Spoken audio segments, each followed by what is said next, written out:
Dans cette nouvelle vidéo, je vais te donner un petit conseil pour éviter d'être vaseux pendant ta journée ou pendant une épreuve d'examen ou de concours. Tu sais qu'il y a des petits gestes qui peuvent te sauver la mise parce que parfois une seconde de démotivation pendant un moment décisif, ça peut changer toute ta vie négativement. Si tu veux savoir comment une petite gorgée d'eau peut faire la différence, écoute la suite.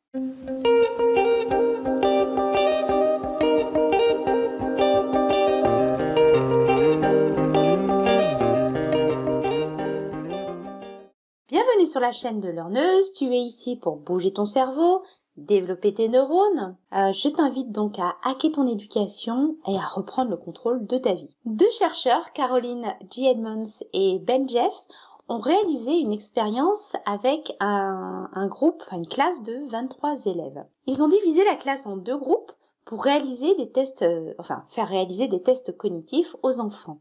Des tests relatifs à la mémoire, la concentration et les capacités d'observation. L'un des deux groupes s'est distingué avec des performances 34% plus élevées que l'autre groupe, notamment pour tout ce qui concerne l'attention et la recherche visuelle. Et la seule différence entre ce groupe qui s'est distingué et le deuxième groupe, c'est que ce premier groupe d'enfants a bu un verre d'eau de 250 ml 20 minutes avant le début des tests. Qu'est-ce qu'en ont conclu les chercheurs? Tout simplement que l'hydratation a un effet positif sur la cognition, c'est-à-dire les capacités à réfléchir. Et à l'inverse, une légère déshydratation a une influence négative sur les performances intellectuelles. Cela s'explique par le simple fait que le cerveau est composé à 70-75% d'eau. Quand tu es déshydraté, le premier organe touché, c'est le cerveau. Avant même que tu ressentes cette sensation de sécheresse de la bouche, cette sensation de soif. Là, il est déjà trop tard. Tu as déjà dû l'entendre. Alors, comment se manifeste cette légère déshydratation? C'est une déshydratation qui est inférieure à 2%.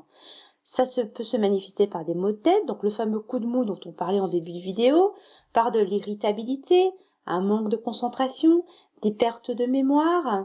Ça va également se manifester physiquement par des crampes. Enfin voilà. Donc quand tu as ces symptômes-là, pose-toi la question. Est-ce que tu n'aurais pas besoin de boire par hasard?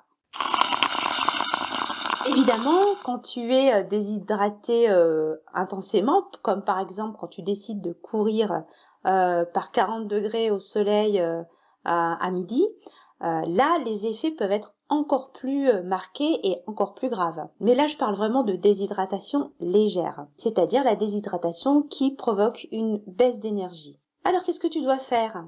Toujours des conseils très simples.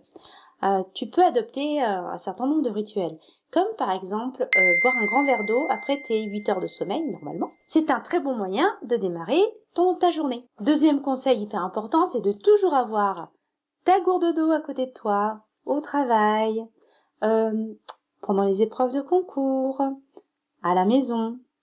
Et ce que je te conseille, c'est de boire une gorgée d'eau tous les quarts d'heure ou toutes les demi-heures, ou dès que tu as un coup de mou.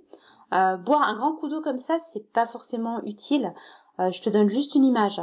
Je sais pas si tu as déjà vu, quand la terre est sèche, qu'elle n'a pas pris d'eau depuis des semaines, elle est dure, craquelée.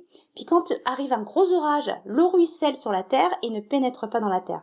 C'est un peu pareil pour tes cellules. Quand elles ont été déshydratées pendant un certain moment et que tu bois un grand coup d'eau, 1 litre d'eau d'un coup, ça va pas forcément les hydrater de manière efficace. Donc, quelques gorgées d'eau, ici et là, réparties dans ta journée de manière régulière.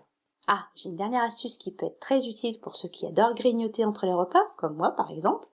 Sache que le premier signe de la soif, c'est la faim. Donc, avant de te jeter sur les cookies, tu peux boire une gorgée d'eau et voir ce qui se passe dans ton corps. Et reprendre le travail si tu n'as pas vraiment faim. Ça peut être très utile pour éviter de prendre trop de bedaine. Voilà, tu as tout ce qu'il faut pour bouger ton cerveau et pour reprendre le contrôle de ta vie. Et n'oublie pas de t'abonner.